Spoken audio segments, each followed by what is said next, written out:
La educabilidad relacionada con la parte espiritual, y nos menciona Fermoso una parte esencial, y es que es la primera característica fundamental para una condición de educabilidad, y es esa parte del ser humano, ¿cierto? Esa parte ética, esa parte de cómo yo me relaciono en la parte de la comunicación, en la educación, cómo se relaciona el uno con el otro para yo poder tener esa parte de la educabilidad va desde la parte interna, en cómo nos comportamos, en cómo nos relacionamos con el otro, y esa parte de valores, esa parte del respeto hacia el otro, en cómo convivimos, en cómo nos comunicamos y cómo nos respetamos frente a ciertos pensamientos, ideas.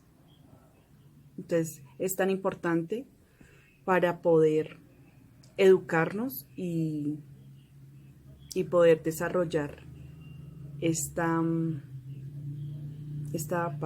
las características de la educabilidad.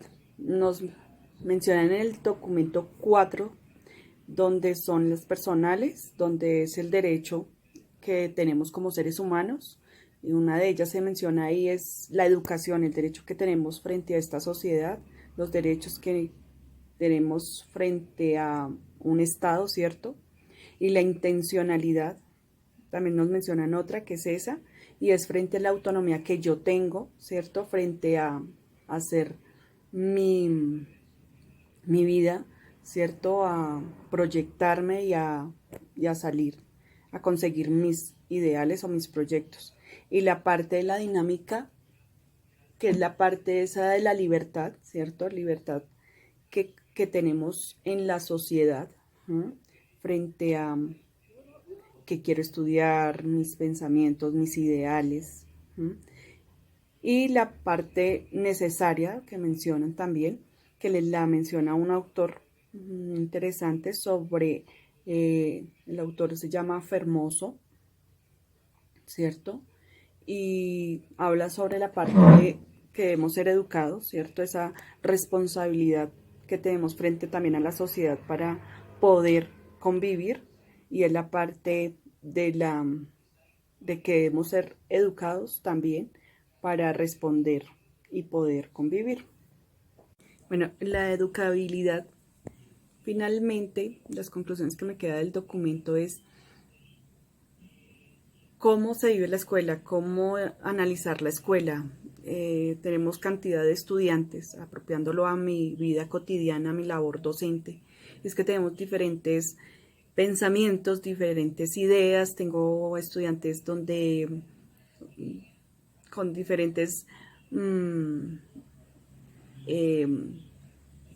posibilidades, ¿cierto?, de aprendizajes y de enseñanzas. Y cada uno tiene unas características propias, cada uno tiene su propio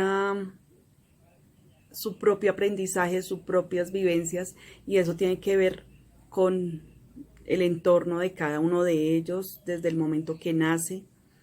Y ahí lo decía, todas esas características desde la parte espiritual, desde la parte del estado que nos da, todas esas convivencias, y que de pronto hemos dejado a un lado la escuela, y es la parte espiritual. Creo que a veces nos dedicamos más es a la parte conceptual, a la parte teórica y a veces a la convivencia, pero dejamos al lado, y en la escuela se ha olvidado un poco de la parte espiritual y la han mencionado mucho, y me parece que es parte fundamental, como lo decía Fermoso, que es esencial en la educación para podernos comunicar, y esa parte esencial del ser hace que tengamos una mejor identificación, una mejor sociedad frente a esas bases fundamentales que es el respeto, la ética, los valores, y eso lo da la parte espiritual. Eso creo que me deja la lectura. Gracias.